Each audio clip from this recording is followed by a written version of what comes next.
Y como en todas las sesiones, os avisamos de que con vuestra participación en esta sesión dais vuestro consentimiento para ser grabados tanto de audio como de imagen. Así que damos comienzo. Voy a compartir el PowerPoint de la sesión de hoy.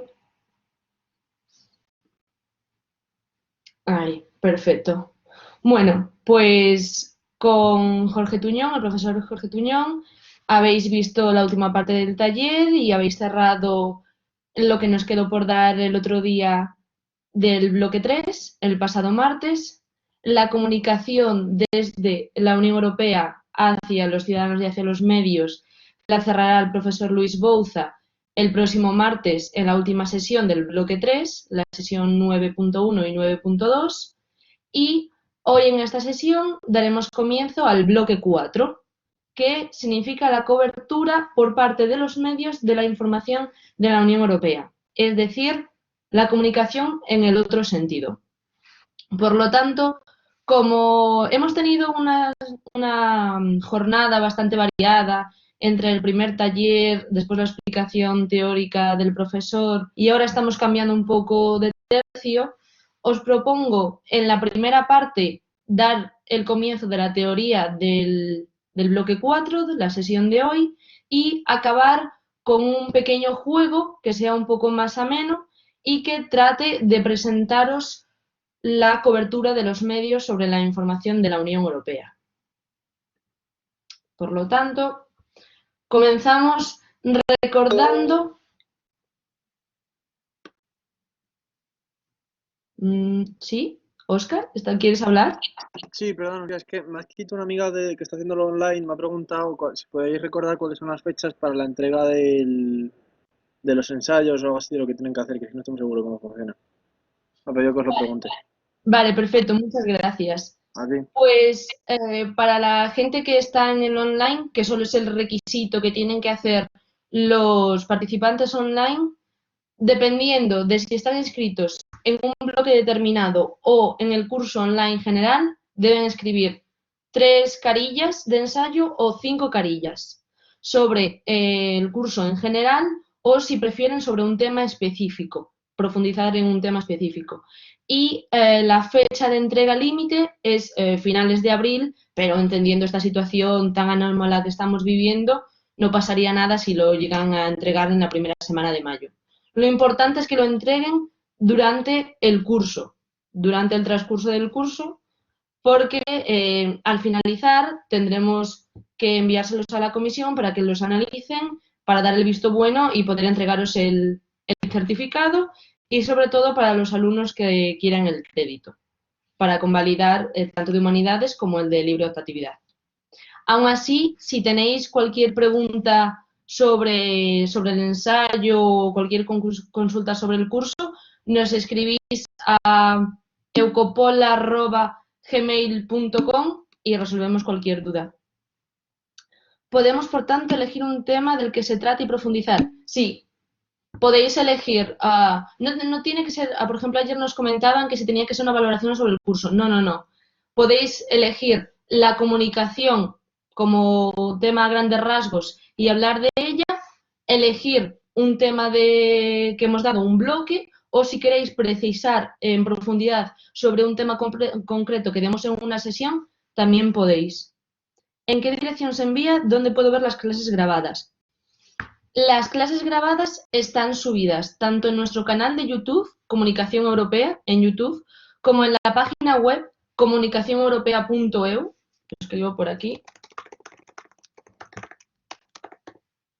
Mira, mejor la busco y os envío el link para que lo podáis ver.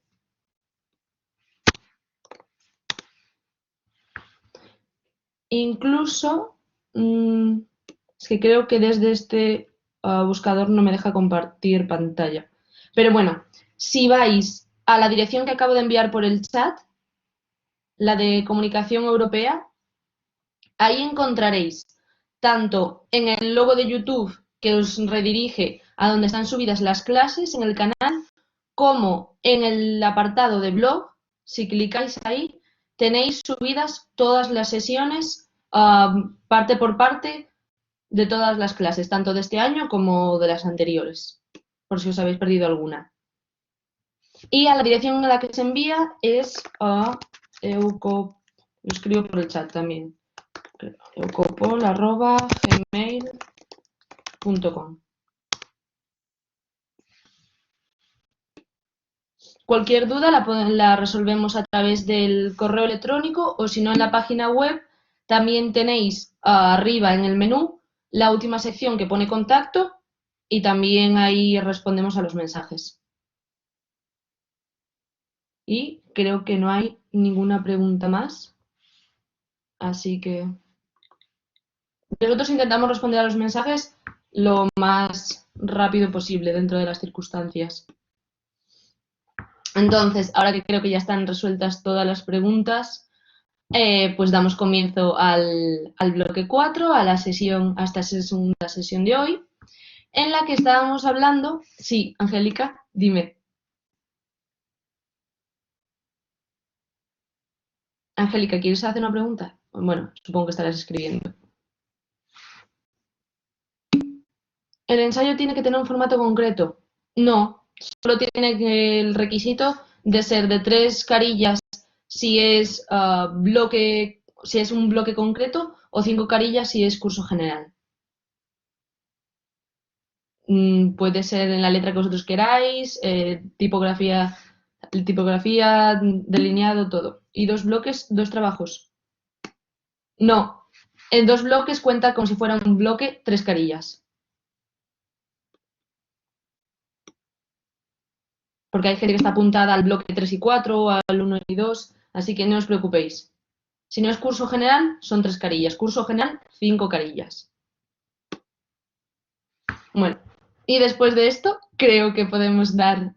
Si tenéis cualquier pregunta, seguid preguntando, no os preocupéis, y si no, al correo electrónico también las resolvemos, todos los profesores. Y ahora vamos a dar comienzo a la sesión. Hablábamos, recuperando una de las primeras clases, si recordáis, que eran los sistemas de medios de la Unión Europea, y veíamos que dentro de Europa había 3 tipos de subsistemas de medios. No sé si alguien lo recuerda, pero teníamos el liberal, el corporativo democrático y el pluralista o polarizado. Digamos que después de esta masterclass del Brexit que nos han dado hoy nuestros 3 participantes, podemos decir que obviamente Reino Unido ya está fuera de la Unión Europea y por tanto el liberal ya no cuenta en gran relevancia para la sesión de hoy, así que nos deberíamos quedar con las características tanto del sistema de medios corporativo como el pluralista, pero también tenemos que tener en cuenta que dentro de estos subsistemas cada país tiene unos códigos de ética entre sus medios de comunicación y diversos libros de estilo. ¿Y por qué esto es importante? Si recordáis, en la cobertura de la crisis de refugiados se dio a conocer, se viralizó bastante una imagen de un niño en las costas. A ver si tengo por aquí la imagen. ¿Recordáis esta imagen? Bueno, no sé si veis el cursor, pero las imágenes donde pone 2015. Ailán, exacto, correcto. Ailán. Estas 2 imágenes, una pertenece, la inferior, la del niño donde se puede observar la cara, esa pertenece a las portadas de los medios españoles, mientras que la imagen arriba se puede percibir que también es un niño, pero no se observa la cara directamente, fue la que eligieron los medios de comunicación británicos en ese caso, y también una gran mayoría de los europeos. ¿Veis alguna diferencia o percibís que son 2 imágenes que pueden causar el mismo impacto?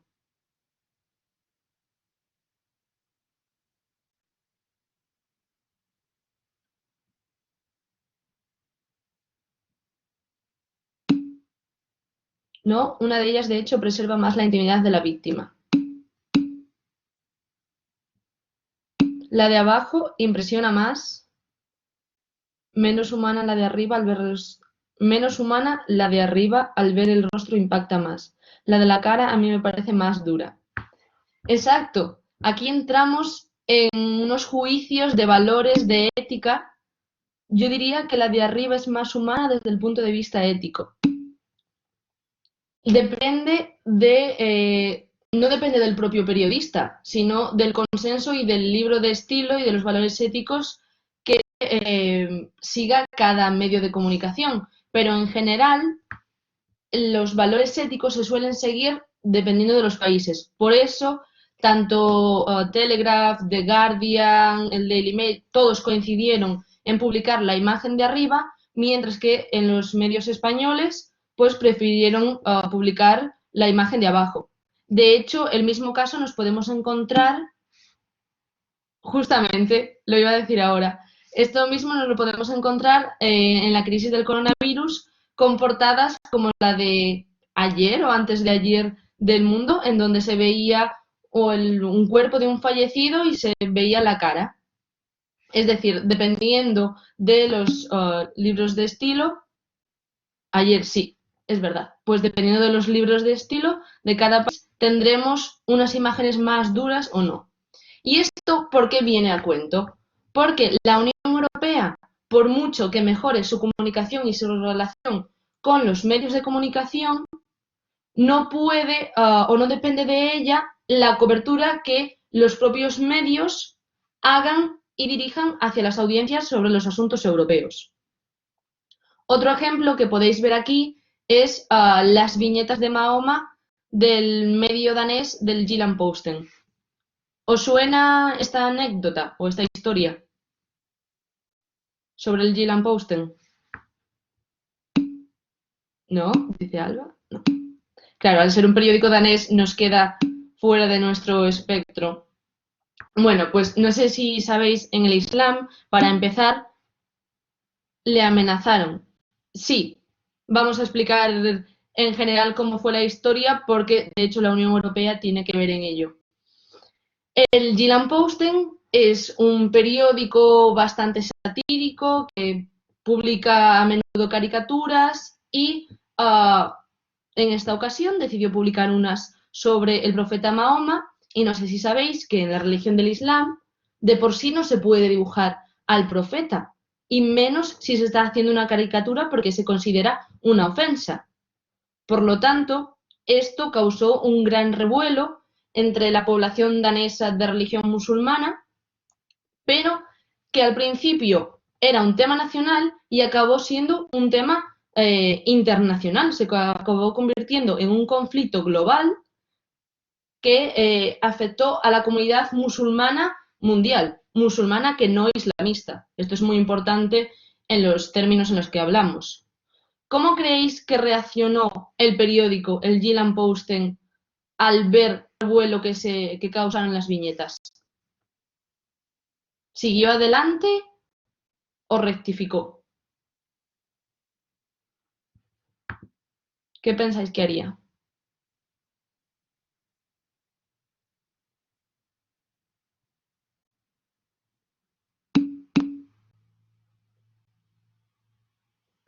¿Veis la variedad de opiniones? Siendo 2005 rectificaría y en cambio Alba dice siguió adelante, supongo. ¿Por qué 2005 rectificaría? Perdón. ¿Puedes explicarnos un poco más tu opinión, Óscar? O sea, ¿por qué en 2005 esa concreción? Pues la verdad es que no lo sé, no te lo sé justificar así racionalmente, es una percepción que tengo, pero me da la sensación a lo mejor quizás porque, o sea, yo creo que el mundo en 2005 y en 2015 incluso son dos universos paralelos, ¿sabes?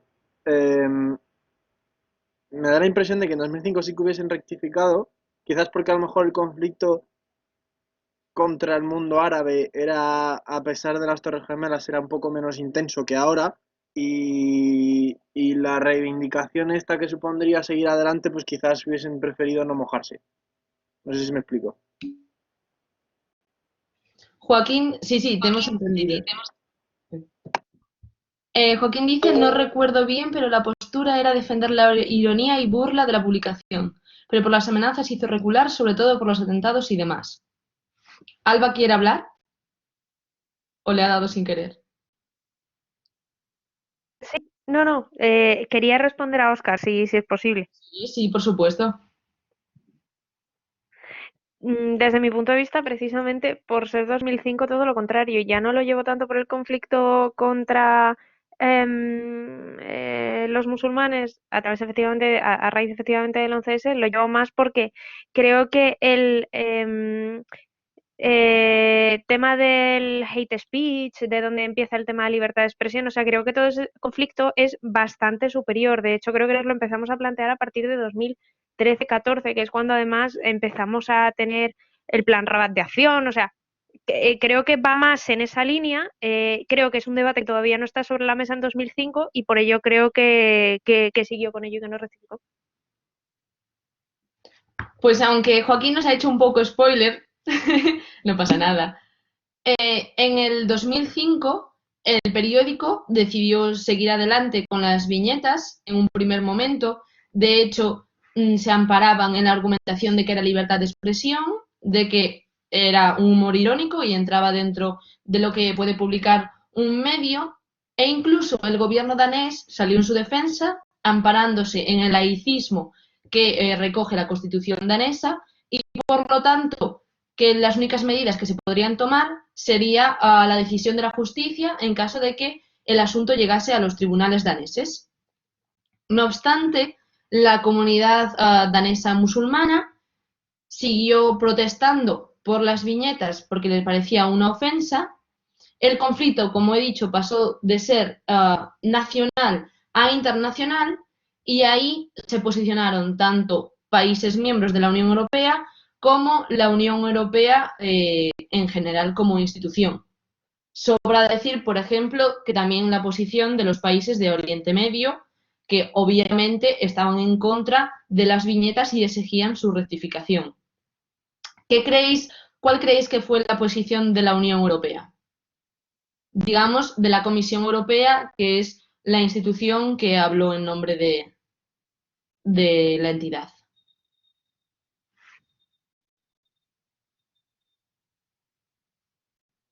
¿Cuál creéis que fue la opinión? Sí, Alma.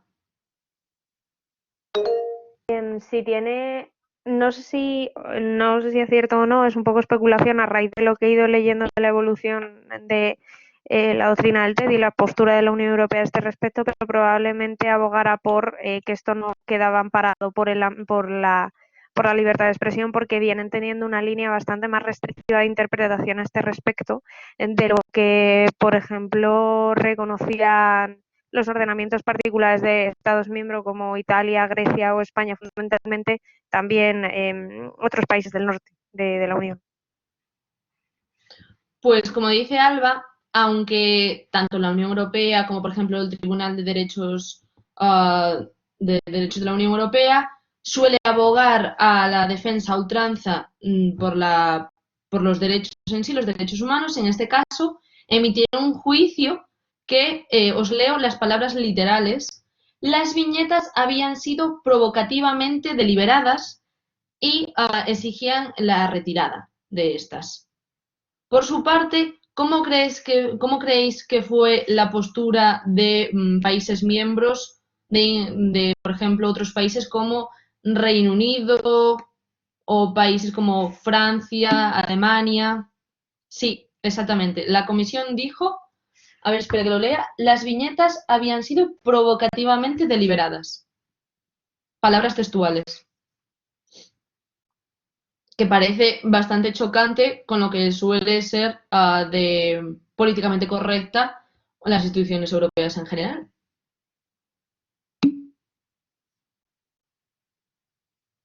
No. ¿Cómo crees que fue la posición de los países miembros? ¿Apoyaron a Dinamarca, al gobierno de Dinamarca, que seguía insistiendo en que todo entraba dentro del laicismo? Sí, Alba. Perdón por pesar, de verdad, ya os dejo en paz. Gracias por participar.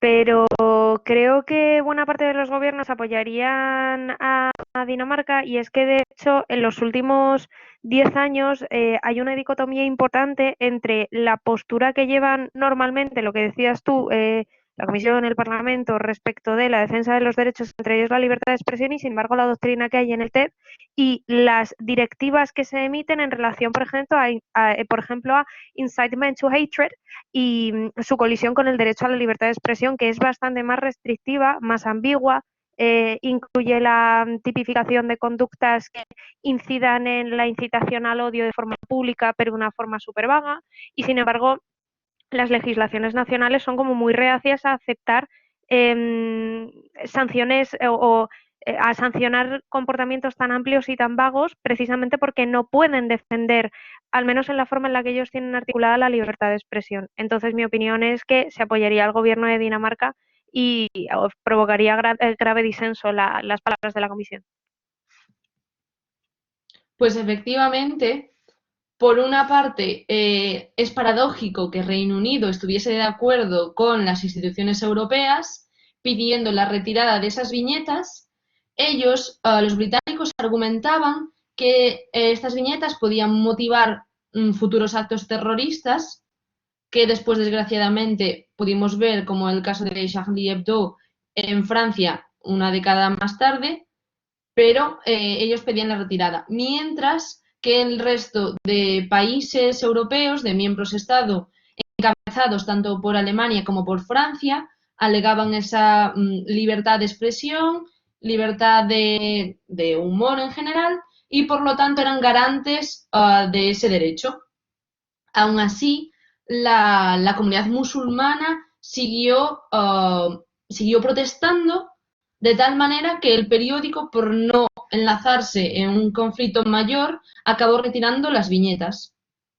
Y de hecho, cuando llegó el triste capítulo de Charlie Hebdo, el propio periódico danés, el Jyllands-Posten, se autocensuró y decidió no publicar las viñetas que habían causado el atentado del Charlie Hebdo.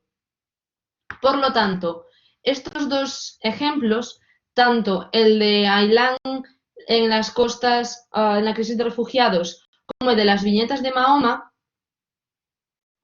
lo que nos indica es que un asunto, cuando pasa de ser nacional a internacional, cambia su perspectiva y, por lo tanto, pensad en las múltiples y tan diversas coberturas informativas que puede tener cualquier asunto europeo que transmita las instituciones europeas. A raíz de casos como estos que os acabo de mostrar, en 2005, cuando la comisaria de comunicación del Departamento de Comunicación en sí, la comisaria Reding, estaba mandando en este departamento, decidió hacer una remodelación del mismo, dividiendo. Fue la primera vez que tuvo lugar un modelo bicefálico que pasaba a ser, por una parte, una dirección, una oficina llamada Dirección General Connect, que era donde la Unión Europea, la institución, a relegar todos los asuntos que tendrían que ver con las relaciones hacia los medios, y por otra parte, otra oficina que llevase las relaciones, la comunicación entre las instituciones europeas y los ciudadanos. Y esa segunda oficina se llamaría la Information Society. Por lo que vemos, en 2005 estamos empezando a ver los primeros cambios en la estrategia de comunicación. Pero si recordáis de la sesión anterior, todo esto eran iniciativas aisladas porque hasta 2013 no nos encontramos con el primer conjunto de estrategias de la comunicación política unida de todas las instituciones de la Unión Europea.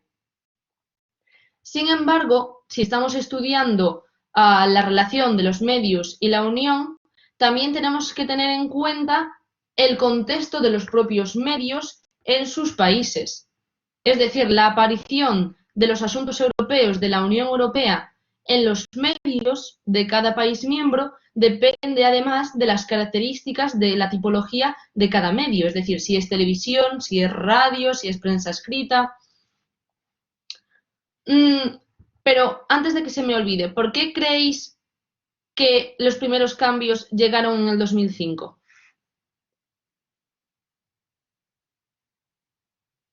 ¿Por qué esta concepción bicefálica de la comunicación empezó a debatirse en el 2005.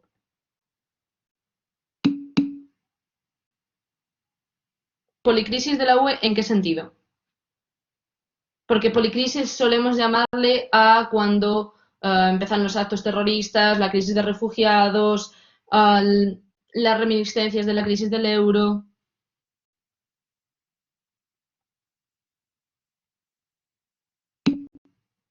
En el fracaso en el proyecto de constitución, por ejemplo, el no de la Constitución, que se vio la primera desentonación, desacuerdo entre todos los partidos, pero sobre todo, ¿qué pasó en 2015?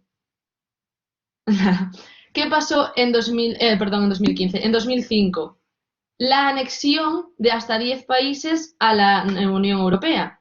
¿Y qué países eran esos? Los de Europa del Este. Por lo tanto, aquí cambia por completo la comunicación de la Unión Europea. Hasta ahora se hablaba en terminología y en valores que estamos muy acostumbrados porque era de Europa Occidental. Pero desde aquel momento el tratamiento de la comunicación, el tratamiento de la información y la comunicación con una Unión Europea compuesta por muchos más países debía tener un tratamiento mucho más delicado, dado que los países, las nuevas incorporaciones, no están habituadas a un tratamiento de los valores tan occidentales como lo estamos nosotros. Por lo tanto, quisieron ser cuidadosos y empezar a darle más relevancia a la comunicación de lo que se emitía desde las instituciones de la Unión Europea. Retomamos que se me había olvidado este punto, retomamos la tipología de los medios. Es un apunte remarcable contextualizar la aparición de la información de la Unión Europea teniendo en cuenta lo que decimos, la tipología y de sus características. ¿Por qué? Porque, por ejemplo, la televisión y la radio generalmente cuentan con un tiempo muy limitado para poder desarrollar la noticia, bien sea a nivel nacional como a nivel europeo, pero sobre todo teniendo en cuenta que salen muchas más noticias de nivel nacional, tiene mucha importancia que lo que salga de nivel europeo sea bien aprovechado e informe sobre ello a los ciudadanos de una manera clara y concisa. Por lo tanto, tenemos que tener en cuenta que ya de primeras la prensa escrita, porque nos desarrolla en profundidad, tanto la prensa escrita en papel como la online, nos desarrolla mejor en profundidad lo que pueden ser asuntos europeos. Por lo tanto, la Unión Europea de por sí preferirá la prensa escrita para esa comunicación con los ciudadanos. Pero ya no solo por eso, sino no solo por el espacio y el tiempo, sino también por la tendencia que hay hacia un tipo de periodismo de declaraciones en los medios audiovisuales. Los estudiantes, los participantes que aquí estudien comunicación, seguro que lo han estudiado en la carrera. Y es que tanto en televisión como en radio, bueno, y el resto de participantes lo verán cada día en los medios de comunicación, tanto en la televisión como en la radio, lo que más suele verse habitualmente ahora son declaraciones. Es decir, Pedro Sánchez dijo esto, Pablo Casado dijo lo otro. El presidente de la comisión, si llega a salir, bueno, ahora la presidenta, dijo, todos son titulares. Y ya no solo los scoops que se pillen en el pasillo, sino también ahora llegamos a que un tuit, y ese es el claro ejemplo de Trump, un tuit ahora puede ser una noticia. A partir de 240 caracteres puede desarrollarse la noticia sin tener una declaración en directo o de un propio periodista. Por eso, la Unión Europea, recalco, preferiría la prensa tanto online como la prensa escrita por ese desarrollo, ese análisis, la profundidad, el detalle que pueden llevar sus noticias y que puede acercar al ciudadano. Pero, desafortunadamente, es esa propia prensa escrita la que está en mayor caída libre, teniendo en cuenta que la crisis de los medios afecta a todos ellos independientemente de su tipología. No obstante, esto no puede ser una excusa para no poder admitir la crítica del déficit informativo que tiene la Unión Europea, porque ello no reduce la posibilidad de seguir abriendo debates sobre asuntos europeos en los nuevos canales de comunicación emergentes que hemos visto el otro día, tanto en redes sociales como en la prensa online y sobre todo que debatiréis el próximo martes con el profesor Luis Bouza.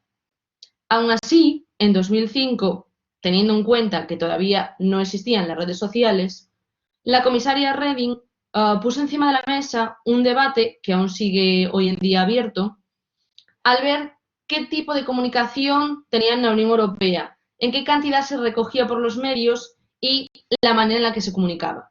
Y esta es la que podéis ver en la pregunta literal de aquí abajo, la verde, es si la Unión Europea necesitaría ser mucho más, tener una relación mucho más estrecha con los medios de lo que se había tenido hasta aquel momento, en 2005. Imaginaros este debate que todavía no se ha cerrado 15 años después. La tardanza que estamos teniendo, o sea, que están teniendo desde las instituciones europeas en tratar el tema y buscar soluciones, sobre todo, efectivas y eficientes. Por ejemplo, en esta relación de la Unión Europea con los medios, ¿conocéis agenda pública? ¿Os suena? Sí, agenda pública. Agenda pública, para el que no lo conozca, estoy buscando el enlace. Compartirlo. Ahí podéis verlo. Agenda pública es un blog sobre política que está ahora mismo adherido o colaborador del País y que también es colaborador del proyecto Open EU Debate que lleva el profesor Luis Bouza. Y si clicáis en el enlace podéis ver que tiene diferentes noticias, diferentes reflexiones, análisis sobre temas de ámbito global, pero sobre todo europeos, en cualquier sector, tanto de política, de sanidad, economía, etc. Y un día, hablando con su creador, con Mark, me contaba que si dices Europa, creas un desinterés en los ciudadanos. Pero si llegas a poner Unión Europea en el titular, la noticia de por sí ya no se va a leer. Por lo tanto, nos estamos enfrentando no solo desde las instituciones de la Unión Europea, sino desde el punto de vista de los medios y de los periodistas, a un gran desinterés por parte de las audiencias en los asuntos europeos, que debemos también tener en cuenta desde el propio enfoque del periodista. No solo hay que decir que la crítica viene por parte de las instituciones, sino que también debemos nosotros admitir un poco de culpa a la hora de no crear ese interés hacia los ciudadanos. ¿Cuál es la solución que se está tomando por parte de los medios para intentar introducir los asuntos europeos? Pues explicarlos en clave nacional. Esto es lo que están haciendo desde Agenda Pública, y es que cuando quieres hablar de justicia o de economía, lo hablas desde el punto de vista que va a interesar al ciudadano español, metiendo a España en la noticia. Es decir, está habiendo una tendencia a localizar, se llama, más que globalizar, localizar los asuntos europeos. A ver. Por lo tanto, debemos admitir que hay ese déficit informativo por parte de la Unión Europea, pero que también los medios, los periodistas, hablo de nosotros, tenemos cierta culpa. Y eso es algo que la Unión Europea también achaca. Y es que la percepción de ese déficit informativo de las instituciones europeas es culpa de la performance que hacen los medios, se les responsabiliza de la poca visibilidad que le dan a los temas europeos, y mientras tanto los medios se defienden argumentando que las audiencias no están interesadas en los temas europeos. Y ellos, sobre todo las directivas como empresa, un medio como empresa, debe exponer las historias que proporcionen una mayor rentabilidad para poder seguir sobreviviendo en el escenario mediático que estamos viendo, que está en plena crisis y en plena caída libre. Sin embargo, esta culpa tenemos que ampliarla mucho más que es simplificarla entre Unión Europea y medios. Y es decir, hay otros participantes, otros actores dentro de los asuntos europeos, de las noticias, que también tienen que admitir su parte de culpa y buscar soluciones, porque aquí no tratamos de decir quién es el malo, sino de ver el problema para buscar soluciones entre todos. Y tres que proponemos, basándonos en la literatura de Taylor y de Michel Adoux, son los políticos en sí, tanto de la Unión Europea como de los países miembros, de los gobiernos nacionales, regionales, provinciales, académicos y las élites cercanas a la Unión Europea. Pueden ser otros tres actores que también tienen que mejorar su comunicación, tanto con los ciudadanos como entre sí la intercomunicación. Por una parte, los políticos, obviamente estos tres actores son muy subjetivos porque se mueven por sus intereses, pero esto no indica que la comunicación sea buena o mala literalmente. Es decir, los políticos de por sí no admiten que una parte de la culpa recaiga en ellos, porque como vimos el día anterior, ellos reparten el problema a Bruselas, es decir, que si el asunto sale bien, ellos aceptan el reconocimiento como propio. Si el asunto sale mal, ellos echan la culpa a Bruselas como si fuese un ente abstracto con el que ellos no tienen relación, cuando ellos mismos pertenecen a las instituciones. Es decir, el primer ministro de un país forma parte del Consejo Europeo. Es decir, en ese momento están olvidando de que pertenecen ellos mismos a las propias instituciones. Y también echan la culpa a los medios, que no recogen lo suficiente las iniciativas que propone la Unión Europea. Por su parte, los académicos apoyan ambas vertientes.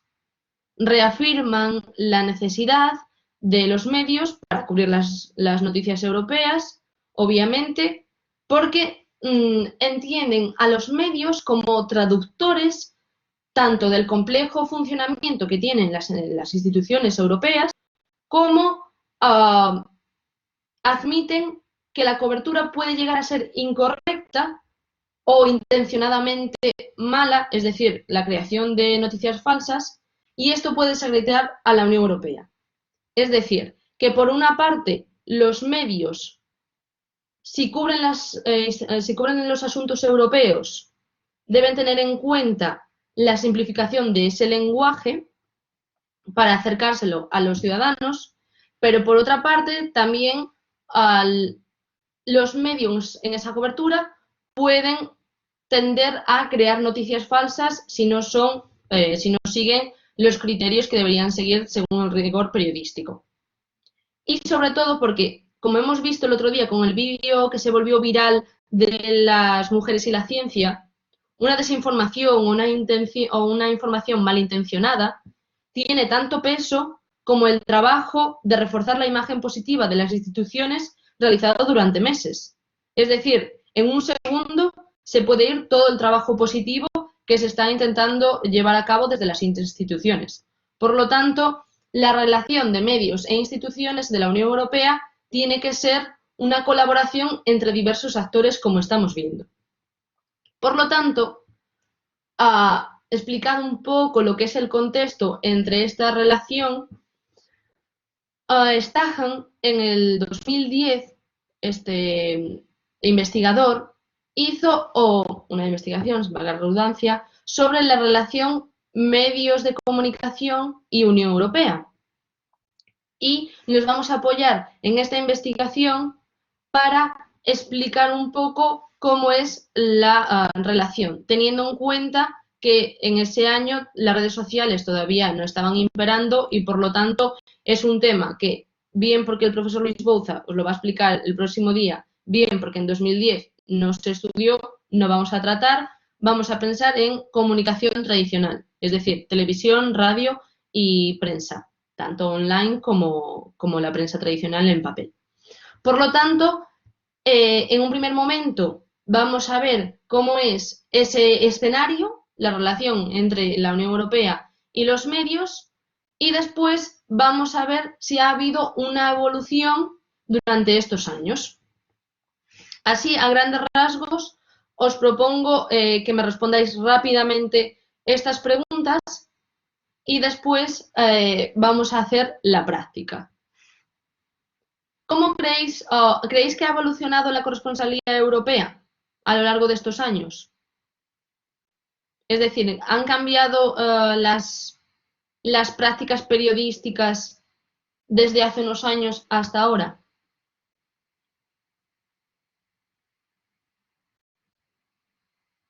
Como meros espectadores de medios de comunicación, no tenéis por qué hablar desde el punto de vista del periodista. ¿Veis que hay una misma cobertura, por ejemplo, hace 10 años que existe ahora? Dice Aitor que yo creo que cada vez se ha ido dando más voz a la Unión Europea. Y Sergio opina lo mismo. Fran comenta que las prácticas periodísticas han cambiado en la medida en que incluso los medios tradicionales se han reconfigurado a lo largo de los años.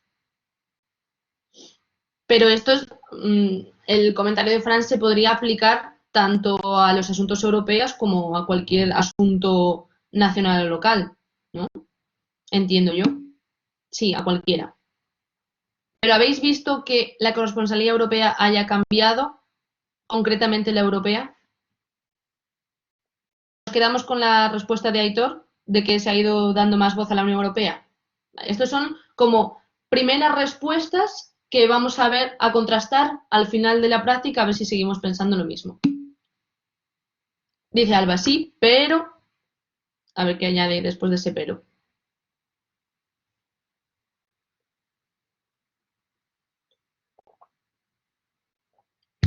Esperamos intrigados. Que falta un análisis en ese modelo que se ha ido configurando a lo largo de los últimos años. Exacto, exacto. Siempre es buena esa tensión. La segunda pregunta, ¿qué factores externos e internos a la producción de noticias, es decir, a la cobertura de los medios, son remarcables para una mejor relación Unión Europea-medios? ¿Qué creéis? Lo podéis ver desde el punto de vista de los periodistas, ¿qué se podría mejorar en esa relación? O externo, como audiencias, ¿qué creéis que falta? ¿Qué dificultades se pueden encontrar? ¿Qué obstáculos puede seguir habiendo en esa relación Unión Europea-medios? Dice Óscar, a mí me fascina un poco este grupo de gente que está en Bruselas enterándose de noticias sin estar necesariamente adscritos a medios, aunque quizás es cosa de las redes sociales. ¿A qué te refieres con enterándose de noticias? Lo digo por ahí que rápido, no sé, es como, por lo menos en gente que yo sigo en las redes sociales y tal, o sea, hay muchos que son periodistas y que pertenecen pues a distintos periódicos y son corresponsables allí, pero luego hay como un grupo de gente joven que yo no sé si es que son, o sea, que realmente me intriga, porque no sé si es que son eh, personas que se estén sacando la oposición a la Unión Europea y estén allí haciendo los lobbies previos para que te den la plaza, o exactamente a qué se dedican, pero no están adscritos a medios de comunicación en sentido, digamos, tradicional, pero son como generadores constantes de noticias. Están todo el rato difundiendo esta información que además es contrastada y es real. Entonces, es gente que a mí se me escapa un poco como cuál es su papel. A lo mejor vosotros que sois periodistas sabéis un poco cómo funciona y a lo mejor puede ser esa cosa de evolución de la corresponsalía, no sé. Eh, yo que sé, así que se me venga a la cabeza ahora mismo, por ejemplo, un chico que de hecho estudió con mi hermana, además la carrera en la universidad, se llama Carlos Canino, es un señor de estos que están en Twitter y se pasa el día hablando sobre políticas concretas de la Unión Europea que están llevando a cabo, o yo qué sé. Luego es que ahora mismo todo lo que se me viene a la cabeza son los que son realmente corresponsales, pero, pero hay mucha gente que me da la sensación que es así. No sé si eso es algo que pase o es una cosa, sensación mía nada más. A ver, yo entiendo que pueden ser personas primero que están entrando en los think tanks y que por eso se están intentando hacer un camino a través de las redes sociales para llamar la atención, para ganar un público y así poder ser después labrar un camino más allá de las redes sociales. Y si no, también pueden ser pues estoy pensando desde el punto de vista de los periodistas, gente que se ha ido a Bruselas a intentar entender todo el complejo funcionamiento de la Unión Europea, que igual están adscritos a medios pequeños que no son conocidos. Por ejemplo, yo conozco a varias personas que estaban en medios que no son El País, no son El Mundo, La Razón, es decir, no son generalistas, pero que por el simple hecho de pertenecer a un medio tienes derecho a poder entrar en las ruedas de prensa de las instituciones europeas y por lo tanto poder empezar a hacer contactos, a conocer un poco más por dentro de las instituciones. De hecho, creo recordar, si conocéis a Nacho Larcón, es el periodista, el corresponsal del Confidencial ahora en Bruselas, comenzó en un medio de estos pequeños llamado Aquí Europa, allí en Bruselas. Y estuvo hasta hace nada perteneciendo a Aquí Europa e informando desde Bruselas, hasta que fichó por el Confidencial. Por lo tanto, creo que podría ser una respuesta. No sé más allá.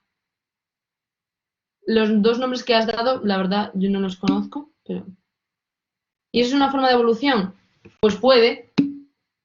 Por ejemplo, trabaja para News. ¿Ves? Al final es primero ir conociendo tú las instituciones para después poder aspirar a pertenecer a medios de comunicación más grandes. Supongo que eso es el objetivo que tienen todas estas personas.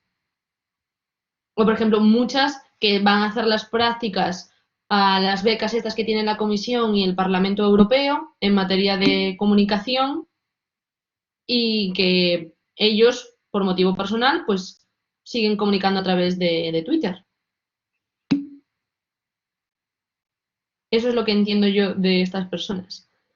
Y volviendo para los comentarios, dice Alba, que exista de verdad eso que se ha denominado el votante medio informado, que no creo que exista. Espera, aquí me he perdido. Que falta un análisis en ese modelo, que se ha ido... No, vale. A ver que se han mezclado comentarios. Dice Alba, que exista de verdad eso que se ha denominado el votante medio informado, que no creo que exista. Falta de análisis de los... vale. Factores. Falta de análisis de los medios de contexto, de las consecuencias de un hecho, por qué es relevante. Sí, Alba, si nos lo puedes explicar. Vale, es que me daba la impresión de que por escrito queda un poco mal. Decías que nos falta la audiencia. Yo creo que esa denominación de votante medio informado para mí es bastante irreal. ¿Por qué? Porque verdaderamente no creo que la gente sepa utilizar la cantidad de fuentes que hay a su disposición ni que sepa diseminar la información. Es decir, y esto no le sorprenderá a nadie. Quien no tiene un familiar o un amigo que le pasa una noticia por WhatsApp y dice, ¡oh, madre mía, qué ultraje! Inserta titular descabellado aquí y dices, a ver, es una noticia que te han pasado por WhatsApp. A lo mejor, llámame loco, no es el titular más fiable que podrías coger. O tiras de un hilo de Twitter de gente que no sabes ni para quién trabaja, ni de dónde viene, ni que una cosa es informarte en medios alternativos o pequeños y otra que un señor aleatorio te cuente su opinión y eso se tenga por información. Entonces creo que no sabemos diseminar la información y creo que lo del votante medio informado existe porque no tenemos los conocimientos, porque elegimos no tenerlos, ojo, no porque no podamos. A día de hoy creo que no, que eso no es, que no es justo decir que es que por lo menos en Europa, que ya en el mundo eso es otra discusión, pero que en Europa no tenemos acceso a toda la información que tenemos y de calidad, eso ya es otra historia. Y respecto de que me falta análisis, yo en este sentido además soy especialmente crítica con, perdón, los medios españoles, pero porque veo una gran diferencia lo que hicimos en una práctica de hecho contigo con leer The Guardian o leer The Economist y leerme El Mundo o El País, y por lo menos me estoy yendo a periódicos que guardan la mesura, pero me falta la forma de diseccionar la noticia que tienen, por ejemplo, esos medios, que no te están dando su opinión sobre que ha cometido un atentado con connotaciones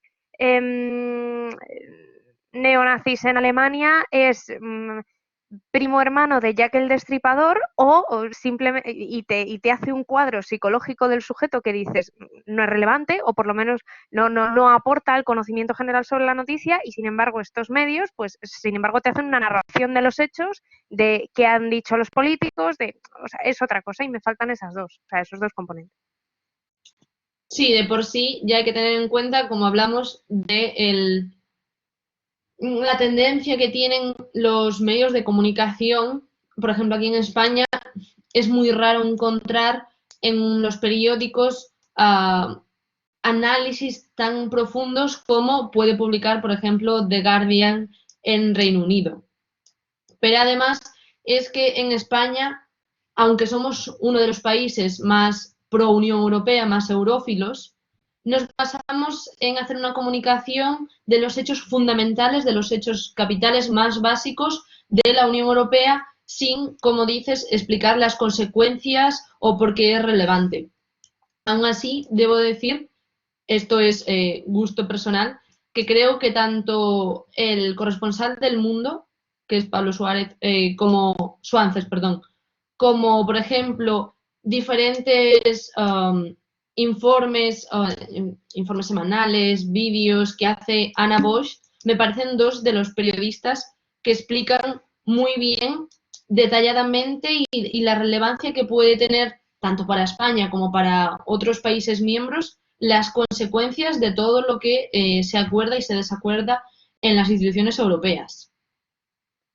Creo que de hecho Pablo Suances igual muchas veces en sus reportajes, en sus noticias, en El Mundo, de hecho es excesivamente detallado, que para personas que nos gusta leer sobre ello es un gustazo, pero que para la media, como decías tú, y ya uniendo con tu primer punto, incluso puede ser demasiado detallado.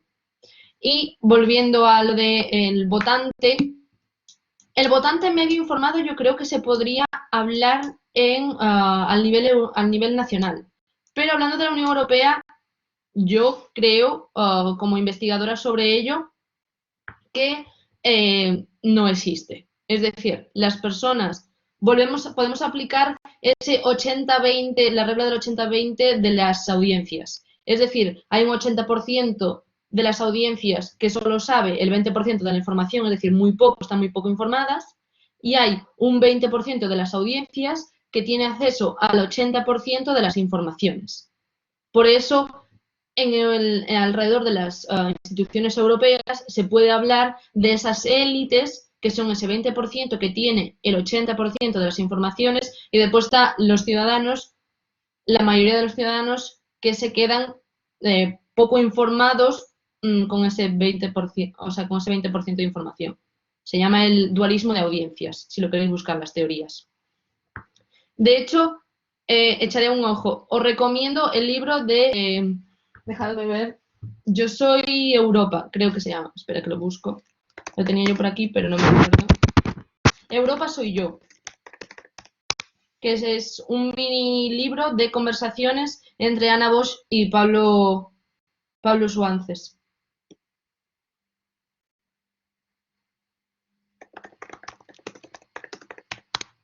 Europa soy yo. Uy. Europa.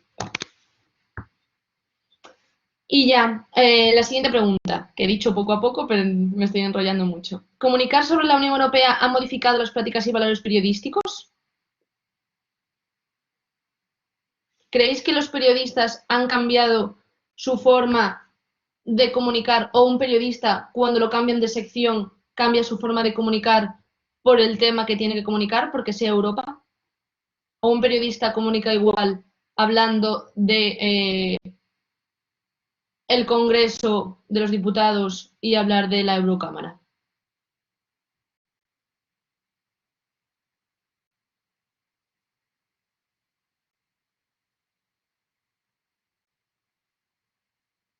Ya aquí los valores, si nos metiésemos a profundizar, diríamos ya que es una variable bastante dependiente del medio. Pero, dice Aitor, yo creo que sobre Europa como que es más imparcial, menos implicado que como si se informara sobre política nacional. Esto se suele creer por dos motivos. El primero es por esa lejanía que vemos de las instituciones europeas, entendemos que lo que ellas deciden es más imparcial, sobre todo por la tendencia a que han sido siempre más políticamente correctos y que, que las instituciones no se meten a debatir asuntos que hay internos entre los países miembros. Por ejemplo, la Unión Europea no ha tomado cartas en el asunto sobre el tema de Gibraltar hasta en el momento en que Reino Unido ha salido de la propia Unión. Es decir, ahora está a favor de España, pero hasta el Brexit no tomaban posición.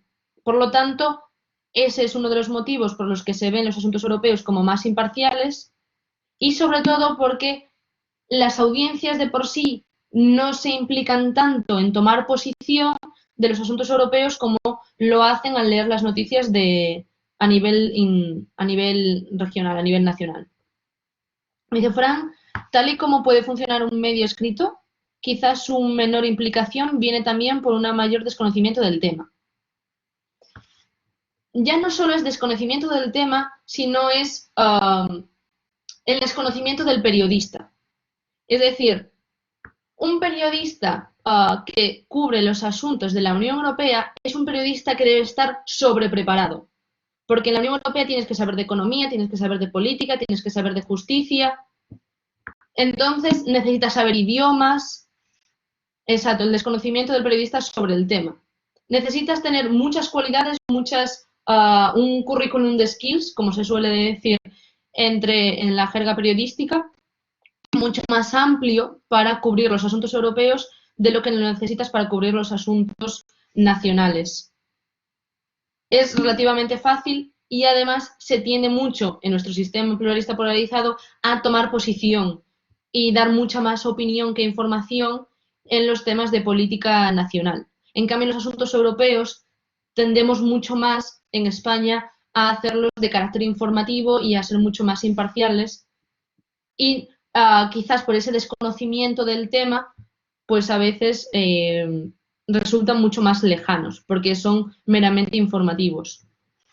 Después Joaquín nos dice, en España creo que también hay una tendencia a leer una noticia y saber qué piensa su semejante político, para saber si es bueno defender o no dicha noticia o acontecimiento. Es decir, que si lo defiendes sabes que no está criticando o causando perjuicio a tus ideales. Y el hecho de que sea de Europa da sensación de neutralidad, como que no hay posicionamiento. Exacto, lo que veníamos hablando hasta ahora. Que también eso depende de las audiencias, quién quieran decidir leer. Muchas veces tú lees un periódico o lees determinados periodistas porque saben que vas a coincidir con tu ideología y que te van a dar argumentos para poder defender tu posición. En cambio, cuando lees noticias sobre la Unión Europea, te puede dar más igual. Igual eliges a los periodistas porque te gusta más cómo escriben, pero no por la ideología que tienen, porque sientes mucha más neutralidad a la hora de emitir los mensajes sobre asuntos europeos. Y ya, la última de las preguntas, ¿cuáles son los temas europeos más destacados por los medios? Vale, Óscar dice, quizá la propia lógica bruselense de las redes y el lobby obliga a ser algo más cauto en lo que se dice. A un periodista no creo que le interese atizar al MEP, con el que luego cena para que le dé la información. Ahí ya es un tema que tratan la mayoría de las películas que hay sobre periodismo, ya no solo en asuntos europeos, sino en cualquier asunto.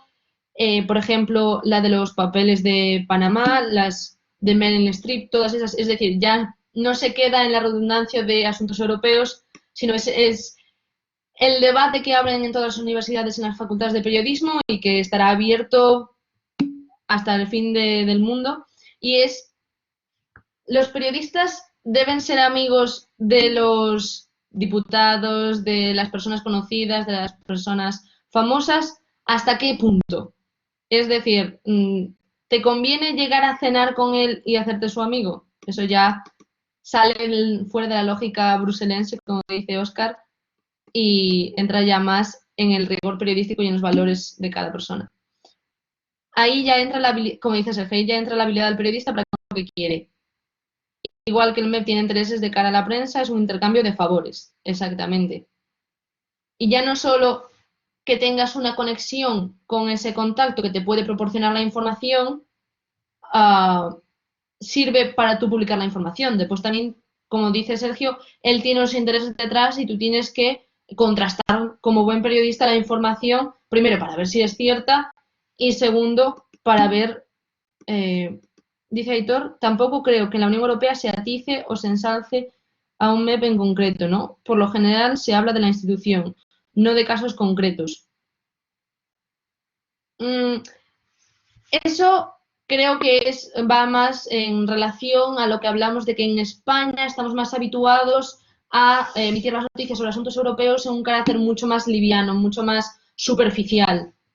Y por lo tanto no hablamos en concreto de nadie. O como mucho mencionamos a las caras conocidas, a la presidenta de la Comisión y algún primer ministro, Angela Merkel en aquel momento, Macron ahora. Pero he de decir que si nos metemos en las crónicas profundas sobre asuntos europeos, o en las corresponsalías, ya no solo del corresponsal que está en Bruselas, sino en las corresponsalías en los propios países miembros, sí que se llega a meter, sobre todo en términos de comunicación, en el Iván Redondo de cada país miembro, quiénes son quienes llevan la comunicación política de los primeros ministros. Sí que he visto algunos artículos donde se suele atizar. Por ejemplo, este verano leía uno sobre quién lleva la comunicación política de Macron. Y hablaba sobre, creo que era en El País, en agosto, no sé. Si lo encuentro os lo haré llegar, que estaba bastante interesante. De cómo el mensaje cambiaba si lo emitía para la audiencia francesa y después para la audiencia europea en general. Y dice Aitor, salvo cuando Margallo se queda sobado, claro. Bueno. Y ya, lo último. ¿Cuáles son los temas europeos más destacados por los medios? ¿Qué creéis? Partiendo de la base de que no entramos ahora en tema coronavirus, normalmente, cuando no estamos confinados, por la crisis de la Secretaría de Comunicación se atizó mucho, por lo menos, sí. Apunte de lo de antes, como dice Alba, creo que la comunicación está ganando cada vez más relevancia, por fin, he de decir, en cuanto a hablarse de ella y a valorarse. Economía, diría yo, los temas europeos más destacados. En general, economía se podría decir porque la argumentación o el pensamiento, la percepción que tienen los ciudadanos de la Unión Europea es la entidad que me da dinero, a la entidad a la que estamos dando dinero para dárselo a otros, dependiendo del país miembro. Entonces lo estamos viendo como inmigración también, sobre todo a partir de 2015 con la crisis de refugiados. Vemos también, como hablabais con el profesor Jorge Tuñón, que la emigración fue un tema de debate, de toma de posiciones. Pertenecer a la Unión Europea significaba que podía haber un tránsito de inmigrantes que les podría quitar el trabajo, por lo tanto, la emigración se relaciona con la Unión Europea y seguridad bajo el paraguas de la OTAN. Últimamente también ha estado puesto en valor la creación de un ejército europeo, la defensa, incluso Macron salió unas declaraciones contra Trump en cuanto a la seguridad bajo el paraguas de la OTAN, diciendo que la Unión Europea, que Europa era autónoma sin la necesidad de Estados Unidos.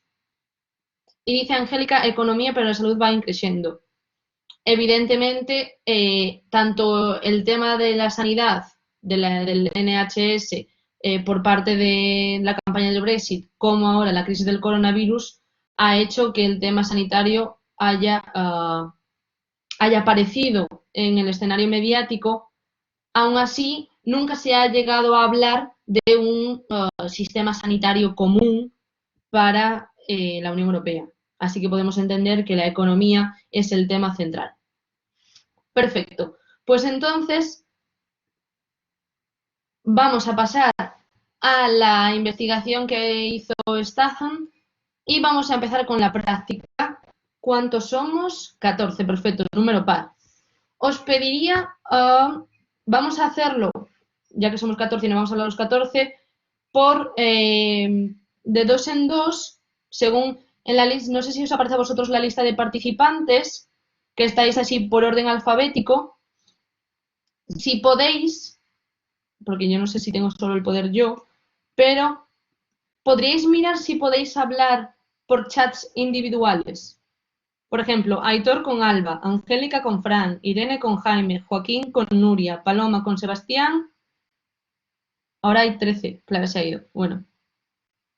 Y Sergio con... Bueno, a ver, vamos a esperar si viene Alba. Pero, ¿alguien puede probar si en el margen de abajo, donde está el globito, podéis abrir chat individual? Se puede, ¿verdad? Y podéis hablar, perfecto. Para debatir, porque vamos a hacer, son 5 preguntas. Entonces, para debatir entre vosotros, podéis debatir en el chat individual y así después, para poner en común todas nuestras respuestas, habláis por el micrófono. Yo no me van muy bien los ajustes. Yo tampoco lo consigo. Vale, yo me refiero, en el globito de abajo, al que pone chat, si le clicáis ahí, os va a aparecer el chat de todos. Arriba, si le dais a la flechita donde pone todos, os lleva hacia atrás y ahí aparece un panel de búsqueda donde podéis insertar el nombre de otro compañero participante. ¿Lo veis?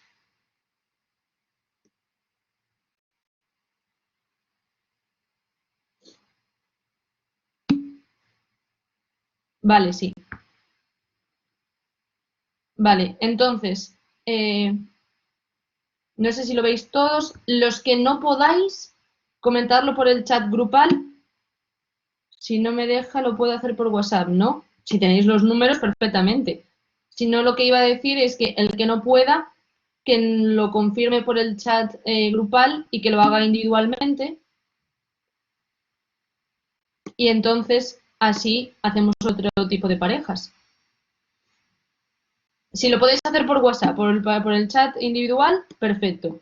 Y si no, el que no pueda hacerlo de ninguna de esas maneras, se apaga. Me he perdido parte de su clase. No te preocupes, Mabel. A ver, estamos comentando que vamos a hacer una práctica. Entonces, tú podrías en el indicador del chat abajo clicar y hablar por individual con alguno de tus compañeros. ¿Tienes activo el chat?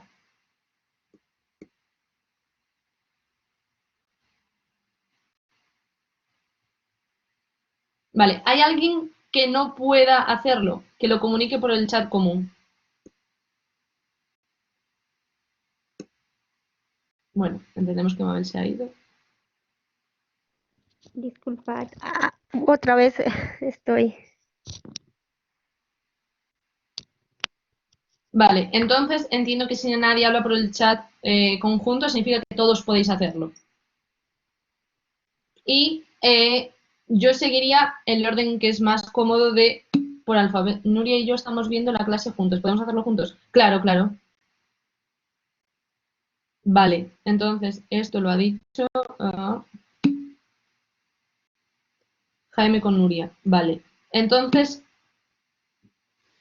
por orden alfabético sería Aitor con Alba, Angélica con Fran, Irene con Joaquín, porque Jaime iba con Nuria, ¿no? Sí.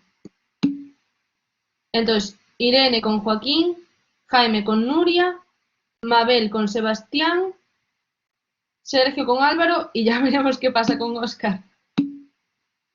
No me deja el chat.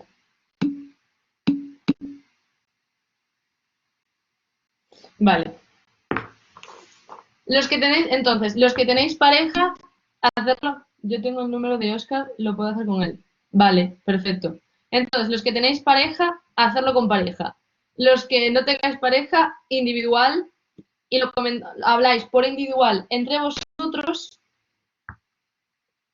Mabel, las personas que no tengan pareja, lo hacéis individual y lo comentamos, lo ponemos en común a través del micrófono, ¿vale? Porque si no va a ser más lío, estoy viendo.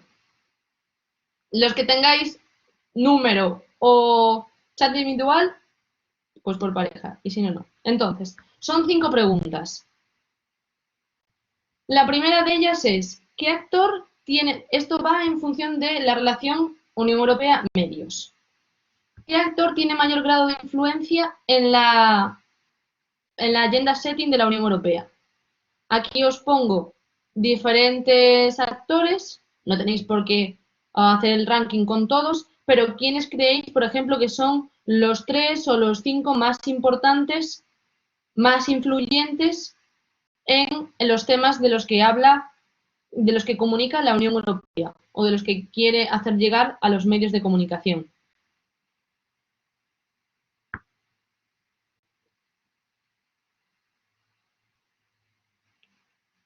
Entonces, de todos estos, se trata de escoger 3, 5 como mucho, que pensáis que tienen los primeros puestos en cuanto a influencia.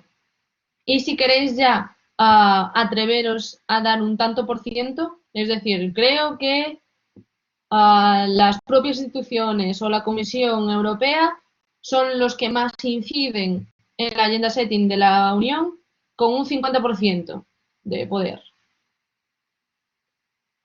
Eso por un lado.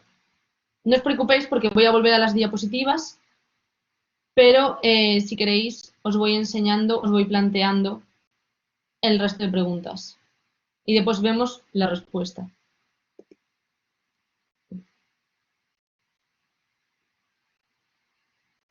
La segunda es, ¿quién ofrece una mejor comunicación institucional a los medios? Si los gobiernos nacionales o la Unión Europea. En cuanto a estos criterios, es decir, ¿quién da un conocimiento, una información mucho más especializada, mucho más concreta? Si los gobiernos nacionales o los europeos.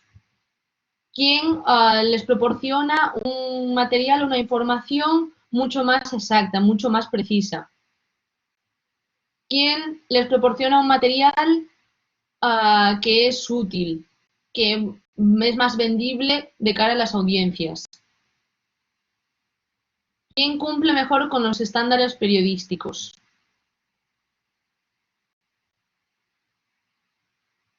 ¿Con quién se pueda debatir más o dé pie a que sus informaciones puedan abrir debates en los medios? ¿Quién es más transparente? Si la comunicación, tanto la información que proporcionan las instituciones, o quién es más transparente, si los gobiernos nacionales o la Unión Europea, en esa relación con los medios. Y por último, el último criterio es quién tiene una línea política, con quién se tiene una línea política más clara. Que esto lo acabamos de anunciar. O sea, los medios, ¿con quién se posicionan más? ¿En los asuntos nacionales o en los asuntos europeos? Esta sería la segunda pregunta. Después voy a dejarlas todas, no os preocupéis, voy a ver tiempo. Para que vayáis teniendo un poco de ideas sobre todo. La tercera pregunta es, ¿cuáles son las preocupaciones y dificultades cuando se hace una cobertura de asuntos europeos? Es decir, desde el punto de vista de los periodistas, hacer un ranking. Por ejemplo, los periodistas están preocupados en qué tanto por ciento sobre que tengan espacio para hablar de asuntos europeos. Están preocupados por capturar la atención de las audiencias. ¿En qué tanto por ciento están preocupados porque tienen o no acceso a los políticos, a las figuras públicas? ¿En qué tanto por ciento están preocupados o encuentran difícil conseguir fuentes para buscar información, documentos? También encuentran preocupación en las deadlines que tienen, en que tienen que entregar el artículo para ese día y no les da tiempo, o sí. En la falta de conocimiento, como anunciábamos antes. Si están preocupados porque piensan que no tiene suficientes conocimientos sobre los asuntos europeos, etcétera. Podéis elegir, no tenéis por qué tratar todos los criterios, porque de hecho no nos va a dar tiempo, que obviamente queremos acabar para antes de las 8 para poder salir a aplaudir, pero ¿cuáles creéis que son, por ejemplo, los criterios que más importan o que más conciernen a los periodistas? El cuarto es un verdadero o falso. Es decir, hay un enunciado, un statement, y tenéis que decir si es verdadero o falso. Es decir, el verdadero significaría que un 50% o más de los periodistas apoyan la veracidad de este enunciado, y falso significaría que menos del 50% de los periodistas implicados en esta investigación apoyan el statement, el enunciado. Esta creo que es fácil, no necesita mayor explicación. Y ya la última pregunta es, aquí no nos va a dar tiempo, entonces nos vamos a quedar solo con el punto A. ¿Cuáles creéis que son los targets de audiencia a los que se enfocan las noticias europeas? Es decir, el A intenta buscar no sé si veis mi cursor, pero en las fotografías veis que hay ciertos nombres en negrita, es decir, público, gobiernos y partidos políticos, grupos de interés y grupos de protesta y de campaña.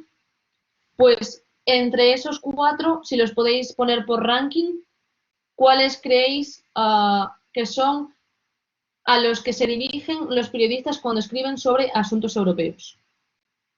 Es decir, pienso que primero escriben de cara a los partidos políticos, después al público en general, después a los grupos de interés y después a las campañas, a los grupos de campaña y protesta. Es decir, hacer un ranking de esos 4. Creo que es desde las preguntas más fáciles.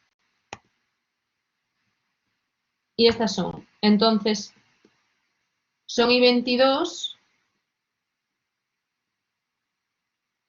Os dejo. Lo pongo en la primera pregunta para que la comencéis a hacer y podemos dedicando 5 minutos, 3-5 minutos para que penséis y después hablamos entre todos por el micrófono, ponemos en común las opiniones de todos los participantes y vemos las soluciones, si os parece bien. Y si queréis que mueva las diapositivas, me lo decís por el chat y voy modificando.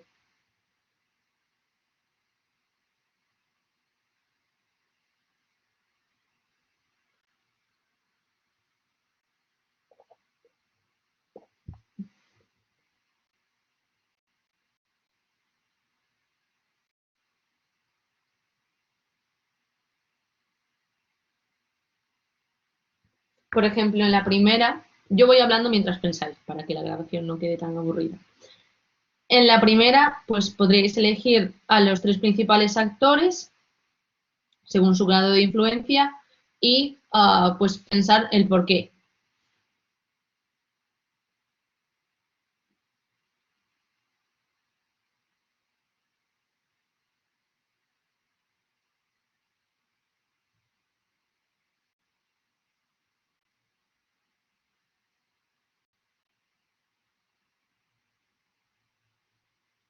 En la tercera, pensad que está enfocada desde el punto de vista de los periodistas, porque la investigación que hizo Statham en 2010, el objeto de estudio son periodistas corresponsales en aquel momento o corresponsales anteriormente en Bruselas o en la Unión Europea, es decir, periodistas que trabajan los asuntos europeos en su día a día, o que trabajaban en aquel momento. Por lo tanto, en la 3, pues podéis también elegir cuáles creéis que son las 3, el top 5 de los asuntos más concernientes o que más preocupan a los periodistas cubriendo asuntos europeos. Si os parece que dan... No, estoy girando de unas a otras, no te preocupes. Vuelvo a la 2. La que tengáis duda, volvemos a ella. ¿Quién ofrece una mejor comunicación? Nada, no te preocupes. Aquí estamos comparando la información de gobiernos nacionales, o información y comunicación de gobiernos nacionales y de las instituciones europeas en esa relación con los medios de comunicación. Aquí podéis verlo como la comunicación europea es más especializada que la nacional, sí o no. La comunicación europea proporciona un material más exacto, más preciso que el nacional a los periodistas, sí o no. La comunicación europea cumple más con los estándares profesionales del periodismo que la comunicación nacional, sí o no. Esto podéis verlo de forma más fácil. ¿La comunicación europea es más transparente que la nacional? Sí o no. Y así podemos verlo antes.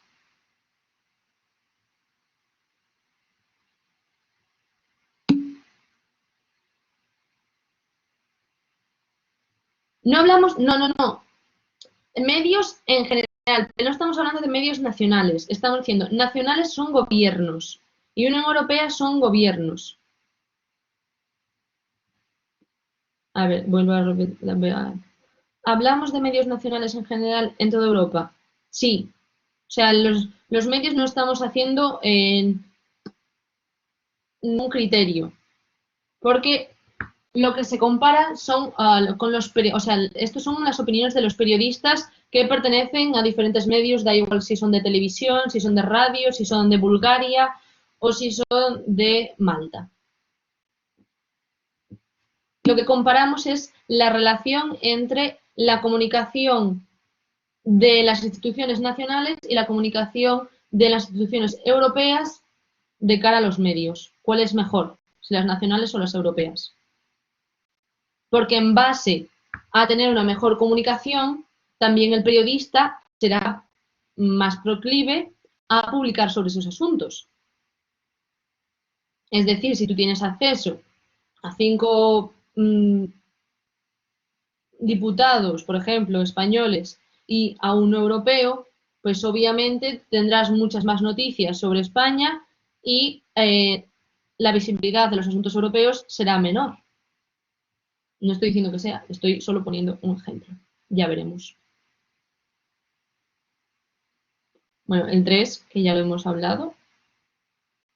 Desde el punto de vista de los periodistas, ¿cuáles son las preocupaciones? El 4. Por ejemplo, los periódicos es más probable que defiendan el interés nacional. Es decir, si toman posición o son más independientes en temas europeos. Los periódicos tienen más un pensamiento de actuar como servicio público, de informar cuando tratan asuntos europeos. Los periódicos, otra vez, toman posición, no son independientes de cara a los asuntos europeos.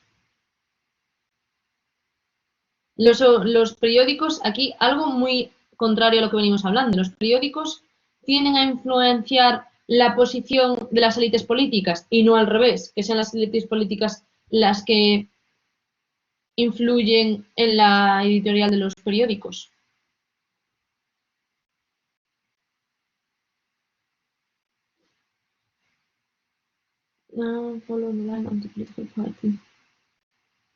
Se asocia a, hablamos de periódicos, pueden ser cualquier tipo de medio, se asocia a los periódicos con alguna ideología a nivel europeo. Se ve una clara línea política en los asuntos europeos. Aquí podéis contestar a todas si os da tiempo y si no, pues elegid las que más claras tengáis para argumentar. Y por último, ya decimos quedaros solo con los grupos. Público, gobiernos y partidos políticos, grupos de interés donde entran, como veis, sindicatos, asociaciones, ONGs, grupos lobbies, etcétera, y los grupos de protesta y de campañas. ¿Cuáles creéis que son los objetivos, hacia dónde enfocan los periodistas, hacia qué audiencia enfocan los periodistas cuando escriben las noticias de asuntos europeos. Si creéis que lo hacen hacia el público en general, para informar, hacia sus propios lectores, hacia el público. Si creéis que lo hacen pensando en que lo van a leer esas élites políticas, los partidos políticos, los gobiernos, sus amigos con los que cenan.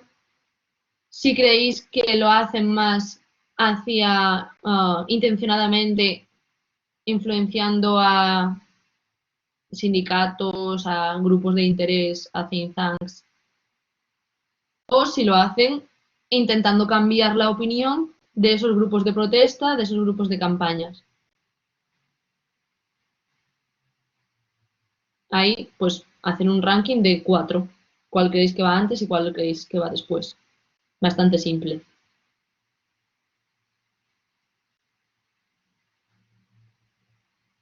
Este como es fácil.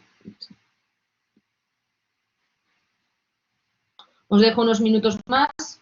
No sé cómo vais. Si lo tenéis. Si no podemos en un minuto, 2, empezar el debate de la primera pregunta.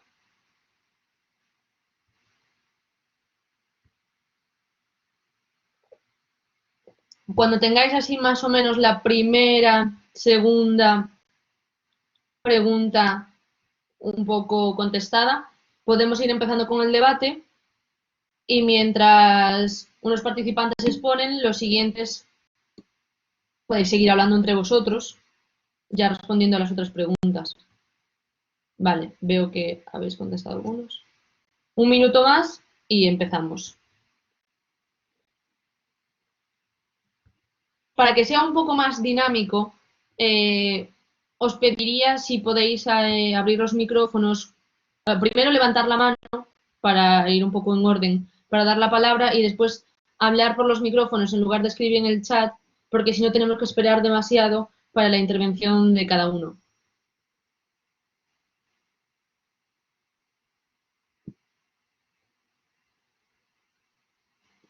Unos segundos más.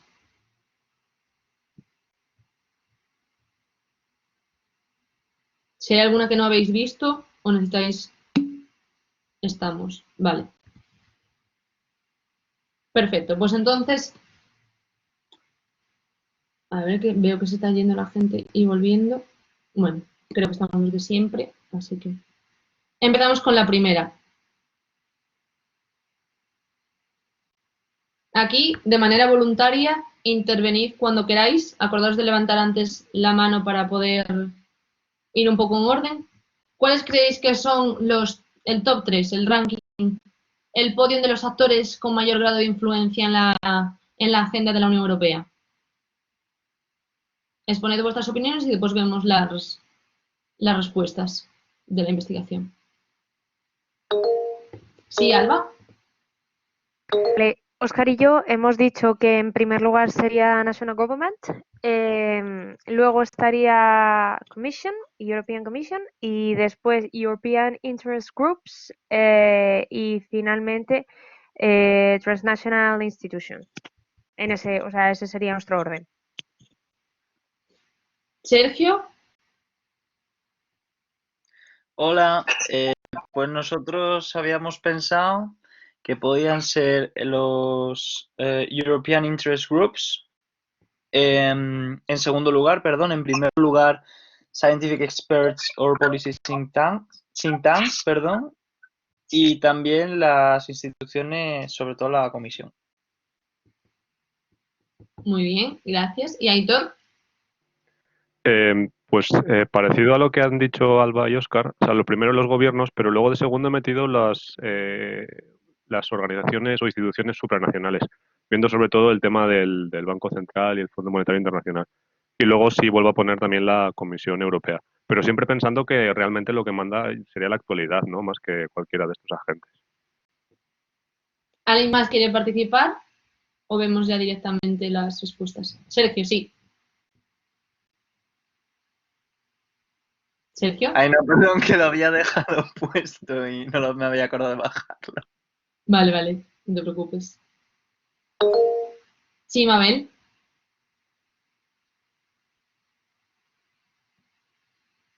Mabel, tienes que activar el micrófono, si no, no te escuchamos. Disculpa, no sé si me puedes llevar a la diapositiva. En primer lugar, yo pienso que está EU Institution or Commission. Luego estaría Regional Campaign or Local Campaign and Protest Group y National Government. Vale, también tenemos a Álvaro. Gracias, Mabel. Y tenemos a Álvaro que dice gobiernos, comisión y think tanks. Y después el resto. Pues, en primer lugar, creo que ha acertado Mabel. Ah, no. National Governments, perdón. Con un 66%, creo que veis todos bien la diapositiva, ¿verdad? Con un 66%, los que más influencia tienen son los gobiernos nacionales. En un segundo lugar, 61% son los grupos de interés.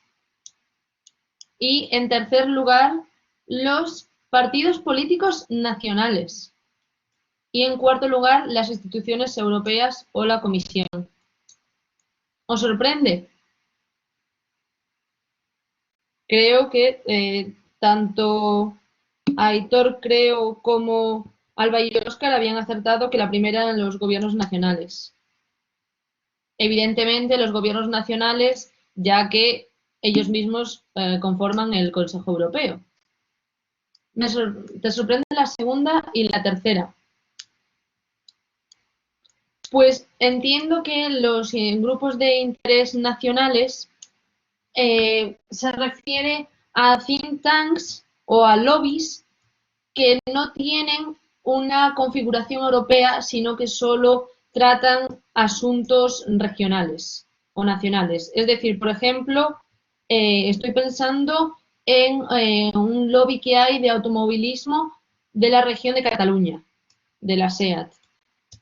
Pues defiende solo los intereses de esa autonomía. Y si no los puede defender a nivel nacional, va a las instituciones europeas a intentar convencerlas y de que pongan esa temática en sus agendas. De ahí puede venir. ¿Alguna consideración más? Pasamos a la segunda. A mí me sorprende que la comisión esté tan abajo teniendo en cuenta que es la única con capacidad de iniciativa.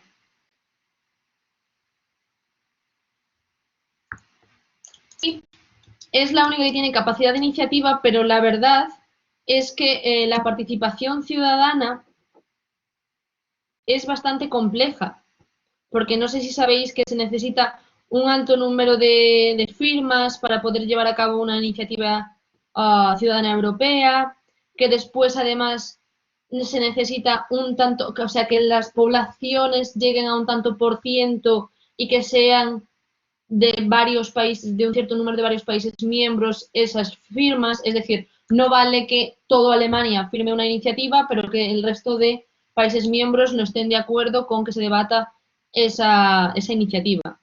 Entonces, aunque tiene muchas posibilidades de poner temas encima de la mesa, el proceso para... Se refería a iniciativa legislativa, exacto, sí, iniciativa legislativa ciudadana. Pues el proceso para abrir debate es complejo. Además de que todo lo que se debate en sí entre las instituciones, al final es un proceso larguísimo, como veíamos en cualquier elección de nuestros líderes, que pasa del Parlamento al Consejo, del Consejo otra vez al Parlamento. Perfecto. Pregunta número 2. ¿Cuáles pensáis que son en las que es mejor las instituciones de la Unión Europea que la comunicación con las instituciones nacionales por parte de los medios? ¿Quién quiere hablar? Sí, Óscar.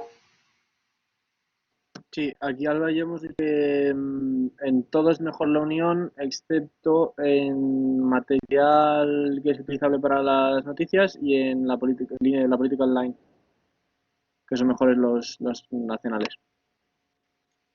¿Vale? Gracias, Aitor.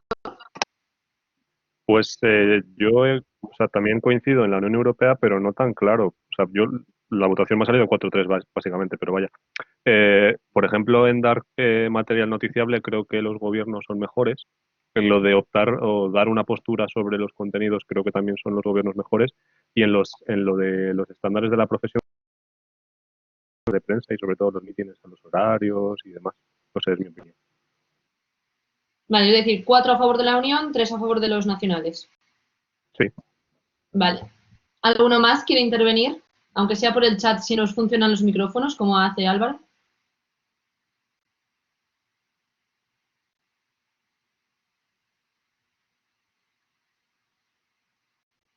Si queréis intervenir, pero os lleva tiempo, haced como antes, Alba, sí, pero o algo así, para saber que queréis intervenir mientras estáis escribiendo la posible respuesta. Yo pienso igual que Aitor. Primero los nacionales por la adaptabilidad de la información. Primero los nacionales. No sé a qué te refieres, Joaquín. O sea, no entiendo a qué punto te refieres.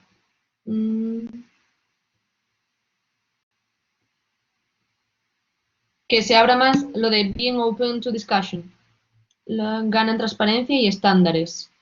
Las instituciones nacionales dan más juego político.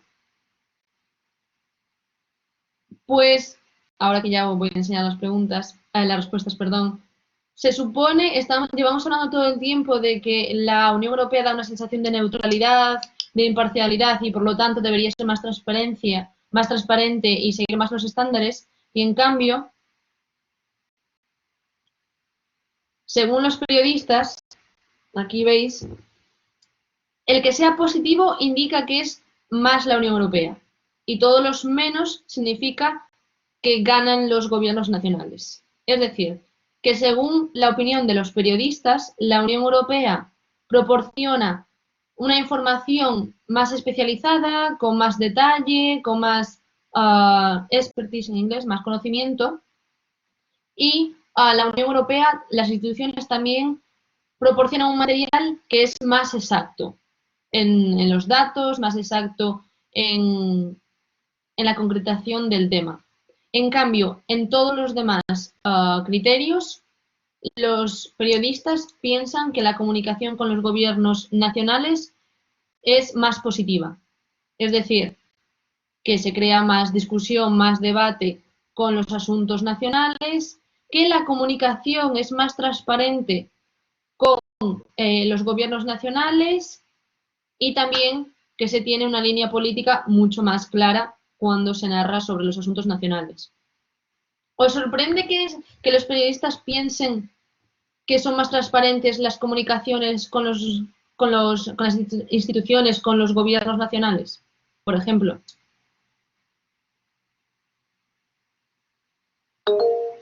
¿Sí, Óscar? La verdad es que no mucho, porque imagino que también tienen más acceso, a lo mejor hay alguna barrera del idioma por ahí que está presente y eso puede hacer que sea más difícil para algunos periodistas. Lo que sí que me llama la atención, estaba justo ahora hablando con Alba, es lo del tema de la discusión, o sea, que los temas estén abiertos más a discusión. Y hombre, tampoco quiero ser muy mala gente, pero parece que es lógico que si la información que te da la Unión Europea es más accurate y tal, es más difícil debatir con algo que es más claro que cuando la información es como muy vaga, ¿no? Entonces hay un poco un sesgo del señal de la investigación, ¿no? Pero yo creo que se refieren a que es más proclive discutir sobre asuntos nacionales porque interesan más a la audiencia.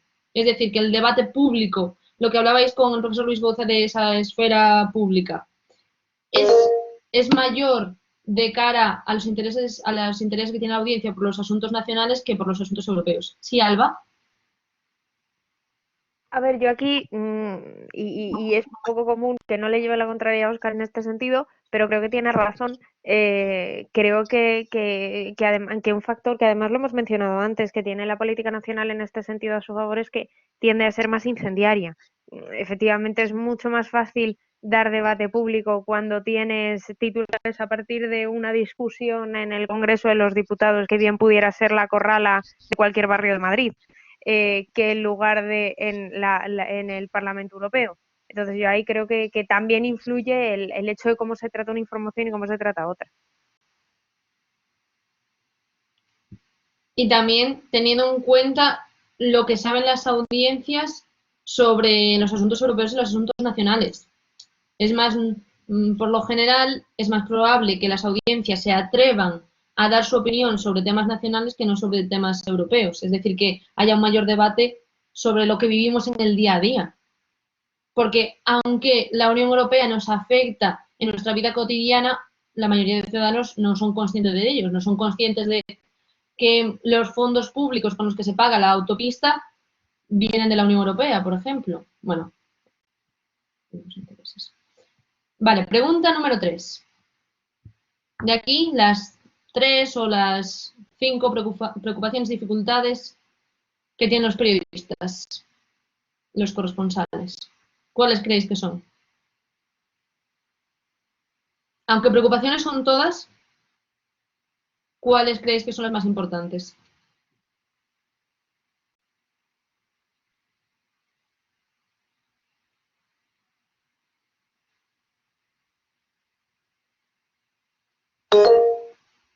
¿Sí, Alba? Ahora, pressure of deadline sería la primera, own of lack of understanding of topic la segunda y necessity to capture audience attention la tercera. Es decir, que pensáis que la preocupación más importante para los periodistas es un factor interno dentro del propio medio, como es tener que entregarlo para esta misma noche, etcétera, y no más en la relación intrínseca entre instituciones y medios. Vale, Aitor está levantando la mano. Sí, yo la que pondría primera y relacionado con el periodismo de declaraciones sería la de acceso a los portavoces, que muchas veces lo hemos dicho a lo largo del curso, que al pensar en Unión Europea, pues nunca sabes realmente qué cara ponerle, ¿no? Y eso igual a los periodistas también le puede pasar. Y luego pondría lo de la necesidad de captar audiencia y luego presión de los editores y los periodistas y demás. Y a ver, tengo unos comentarios por aquí en el chat. Angélica dice también los deadlines y los editores y el acceso. Más o menos estáis de acuerdo en ranking arriba, ranking abajo, en los mismos términos. Sergio, propia falta de entendimiento del tema, es decir, un problema propio del periodista, acceso a las figuras y la audiencia. E Irene dice necesidad de atención de la audiencia, la falta de conocimiento y la falta de espacio. Vale, esa es otra. Y Mabel también quiere hablar. Perfecto. Sí, concuerdo con lo de los titulares, pero también la captura de audiencia y luego el acceso a las figuras públicas. Vale, como vamos justillos de... Ay, lo estoy diciendo. Como vamos justillos de tiempo, no vamos a reflexionar, pero podéis ver. 84% de los periodistas piensan que la mayor dificultad es que no se le da cobertura desde los medios de comunicación, es decir, que no tienen espacio para hablar de los asuntos europeos tanto como ellos quisieran. Esto creo que es entendible porque los periódicos, pensando en su vertiente de empresa y no de servicio público, saben que los asuntos europeos no son rentables y por lo tanto prefieren dar espacio a otro tipo de noticias. En segundo lugar, la necesidad de llamar la atención del público, es decir, de crear ese interés. Y en tercer lugar, el acceso a las figuras. Es verdad que los periodistas es más fácil poder hablar con los diputados que tenemos cerca que con los eurodiputados que están más lejos y sobre todo que se mueven, que muchos de ellos no viven en el propio Bruselas, sino que están allí tan solo martes y miércoles cuando son los debates. Cuarto, ¿verdadero o falso?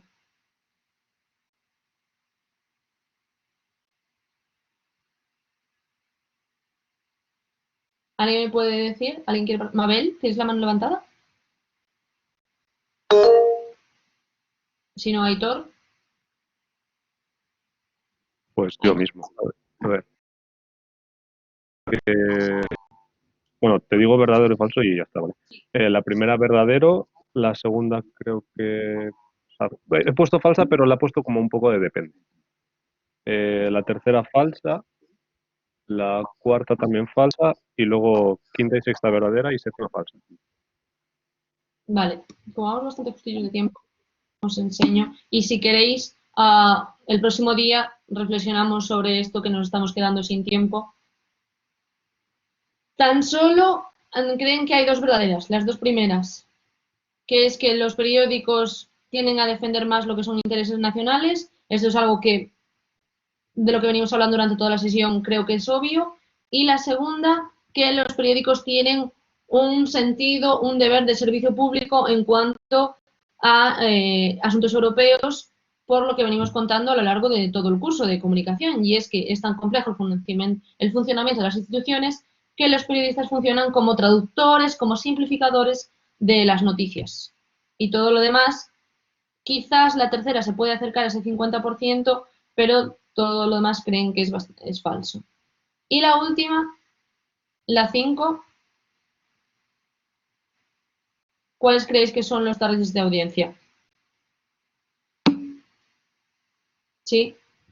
Cuenta, Óscar.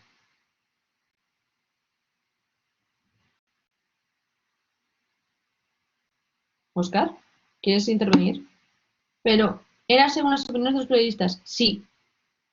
Esto es, como expliqué antes, es una investigación que hizo por entrevistas y por encuestas Stazan el objeto de estudio eran todo periodistas que fueron corresponsales o que eran en ese momento corresponsales de asuntos europeos. Estamos hablando del 2010. Vale, perfecto. ¿Y alguien quiere opinar o quiere responder a la pregunta número 5?